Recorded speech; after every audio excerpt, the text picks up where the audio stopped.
Aquest és un paper pensat per edició, llavors té un important percentatge de cotó, que és una fibra molt tova, molt dolça, que s'adapta molt bé a tots els sistemes d'impressió.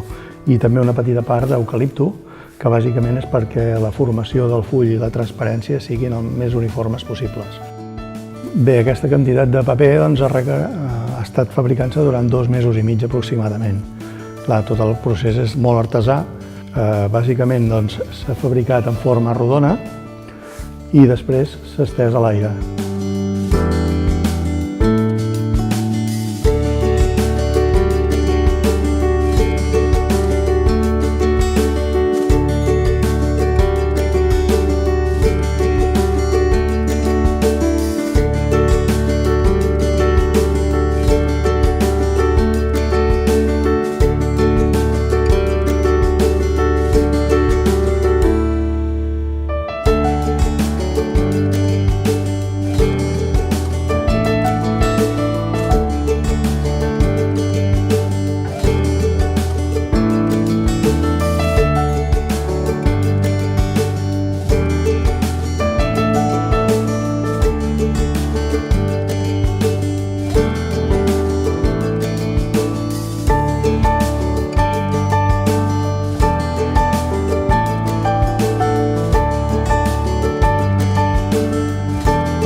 Una vegada acabat el procés de secatge a l'aire, es recull, es prensa i una vegada prensat es planxa per deixar el màxim d'uniforme possible i el més pla possible perquè després a l'hora d'imprimir funcioni correctament i no hi hagi problemes a les màquines d'impressió.